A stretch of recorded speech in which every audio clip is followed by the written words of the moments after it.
Il est 7h47 et c'est l'heure de l'interview vérité. Elle est là. Antoine Janton, vous recevez ce matin Didier Quillot, directeur général exécutif de la Ligue de football professionnel. Bonjour Didier Quillot. Bonjour Antoine. Neymar au PSG, comment avez-vous réagi quand le transfert a été officialisé hier soir ? Écoutez, je pense comme tous les fans de football, comme tous les dirigeants de clubs de Ligue 1 et puis comme tous ceux qui sont intéressés par le football français, j'ai bien réagi. C'est une très très bonne nouvelle pour la Ligue 1 parce que ça va... Qu'est-ce que ça va changer pour le championnat de France ? Ça va changer beaucoup de choses parce que Neymar, il a une valeur sportive, bien sûr. Il a aussi une valeur marketing, une valeur médiatique, une valeur économique. Donc ça va changer beaucoup de choses. La plupart de nos présidents de club d'ailleurs l'ont dit à leur première réaction. Donc Neymar, il va contribuer à remplir les stades de Ligue 1. Il va faire augmenter les audiences devant Canal+ et BeIN, nos diffuseurs. Donc il va augmenter l'attractivité de la Ligue 1, la notoriété de la Ligue 1 à l'international en particulier. Est-ce qu'il va du coup augmenter le prix du championnat aussi ? Est-ce que le championnat va se vendre plus cher dans les mois qui viennent ? Écoutez, il est aujourd'hui le sujet de la valorisation des droits du championnat, des droits domestiques, les droits nationaux, n'est pas un sujet d'actualité pour l'instant, mais c'est vrai qu'à l'international, aujourd'hui Neymar c'est une star mondiale, ça fait partie des 3 meilleurs joueurs au monde. Il est connu dans le monde entier, en Asie, en Amérique du Sud évidemment, sur son continent, aux États-Unis. Je rappelle que Neymar c'est 170 millions de fans sur les réseaux sociaux, c'est plus de fans à lui seul que l'ensemble de tous les clubs de Ligue 1. Donc ceci va profiter à la notoriété de la Ligue 1 dans le monde entier. Et bien sûr, donc la Ligue 1 va être plus exposée. Et bien sûr, dans des continents comme l'Asie ou l'Amérique du Nord, les diffuseurs voudront diffuser des matchs de Ligue 1 et ça va profiter à notre notoriété. Pour les droits de diffusion à l'étranger, aujourd'hui, la Ligue 1, c'est 32 millions d'euros par an. Quel est votre objectif dans les années qui viennent ? Aujourd'hui, ces 32 millions d'euros, ça sera supérieur à 70 millions d'euros par an à partir de la saison prochaine. Donc nous avons un comptoir avec BeIN, notre distributeur exclusif. Nous allons maintenant travailler dans les équipes de la Ligue et les équipes de BeIN pour regarder territoire par territoire, donc comment améliorer ceci. Donc je ne peux pas donner d'objectifs chiffrés à ce stade, c'est trop tôt, mais c'est sûr que l'arrivée... Didier Quillot, nous vous avons perdu. Est-ce que vous êtes encore là avec nous ? Didier Quillot, directeur général exécutif de la Ligue de football professionnel qui était en ligne encore avec nous. On va essayer de le rappeler, de le retrouver dans quelques instants. On vous a retrouvé, Didier Quillot, directeur général exécutif de la Ligue. Les inconvénients du direct. Oui, effectivement, ça arrive. Bon, on a parlé de Neymar et de l'impact qu'il aura sur la Ligue 1, notamment sur les droits de diffusion à l'étranger. Parlons maintenant du championnat de France qui reprend ce soir. Le but, Didier Quillot, c'est quoi maintenant pour le championnat ? Est-ce que c'est de constituer un Big Four, un Big Five auquel devrait contribuer Neymar ?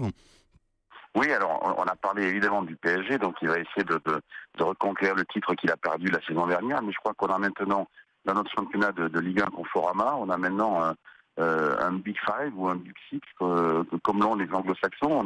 On a de très belles équipes comme Monaco qui a gagné le championnat l'année dernière et puis qui a recruté de très bons joueurs. Tillmans, le joueur belge qui a recruté des jeunes, comme ils savent le faire, ils savent les faire entre guillemets éclore avec Leonardo Jardim, qui est un entraîneur qui sait faire grandir les talents. Marseille, qui a recruté solide, avec là aussi un international brésilien, plus le retour de Adil Rami.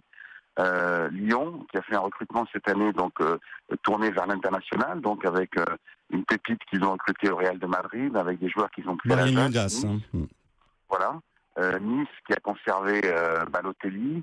Nous avons deux entraîneurs qui sont très connus dans le monde entier pour leur capacité à bien faire jouer leur équipe. C'est Marcelo Bielsa à Lille et Ranieri à Nantes. Donc tout le monde attend le Bielsa de Lille. Donc ça fait 5-6 équipes. Je parle de Bordeaux aussi, qui a un grand entraîneur avec Courvenec. Voilà, il y a 5-6 équipes. Il y a bien sûr le reste du championnat, parce que pour faire un championnat, il faut être 20.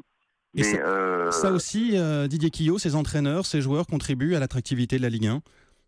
Oui, je crois qu'on a créé avec Nathalie Baudelatour, la présidente de la Ligue, depuis maintenant 18 mois que moi je suis là, donc un cercle vertueux autour de la Ligue 1. Donc tout part du produit. Le produit, c'est le spectacle que l'on délivre dans les stades. Donc c'est la qualité du jeu, la qualité des joueurs. Il faut des stars. Dans le football, c'est un sport, mais c'est aussi un spectacle. Et dans un spectacle, il faut des stars pour remplir les stades. Donc la qualité du jeu, la qualité des pelouses, sur lesquelles on fait un gros effort, la qualité de l'arbitrage, on a professionnalisé l'arbitrage. Voilà, donc ça c'est tout par du produit. Ensuite, on a travaillé sur l'environnement économique. Donc les comptes dont nous avons travaillé avec les pouvoirs publics, donc pour améliorer la compétitivité du sport professionnel, de tous les sports professionnels, dont le football, mais pas seulement. Donc avec la loi Braillard qui a été votée au mois de février, avec des actions en particulier pour permettre aux clubs s'ils veulent devenir propriétaires ou exploitants de leur stade, de garantir leurs intérêts par les collectivités locales, avec un projet de décret sur la rémunération des joueurs sous forme de droit à l'image, avec la possibilité donnée à la DNCG de contrôler les agents des joueurs et les projets de reprise des clubs. Donc on travaille sur améliorer la compétitivité. Et ensuite, on va travailler sur l'image. Donc ça passe par évidemment des coups spectaculaires comme celui que vient de faire le PSG. Oui, avec Neymar, ça va vous faciliter la tâche. Voilà, ça passe par une politique de RSE. Voilà, donc on travaille à la fois sur les paramètres sportifs, produits, spectacles, sur les paramètres économiques, sur les paramètres images, pour faire en sorte que le football français soit égal, enfin ce soit au niveau des grandes nations européennes de football comme l'Angleterre, l'Allemagne ou l'Espagne. Premier match donc de la nouvelle saison. Ce soir, Monaco-Toulouse à 20h45. Quel est votre favori, Didier Quillot, cette saison ? Je me garderais bien d'avoir un favori. Je l'ai dit, vous ménagez les susceptibilités. Tout à fait. Il y a 5-6 équipes qui sont on dirait qu'ils sont notre premier tir. Il y a toujours des surprises ensuite. L'année dernière, Angers a été en finale de la Coupe de France, par exemple. Il y a 2 ans, Caen était arrivé très haut dans le championnat. Donc, qui pourrait créer la surprise, justement ? Je ne sais pas, je me garderai. C'est clair, on a 3 équipes qui reviennent. On a 2 équipes.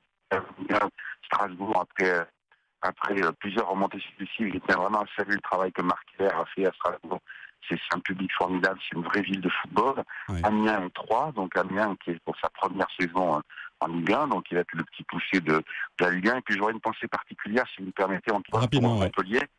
Montpellier, le club de Loulou Nicolin. Donc je sais que Laurent rendra un hommage à son père demain soir à Montpellier. J'aurais une pensée, je pense que Loulou aimerait... de Tao, je suis sûr qu'il va être très content du coup que le PSG a fait et je suis sûr que lui-même aurait trouvé la bonne phrase. Merci beaucoup Didier Quillot, merci d'avoir répondu à nos questions. Liaison un peu difficile, nous nous en excusons cette fin d'entretien. Directeur général exécutif de la Ligue de football professionnel et bonne journée à vous.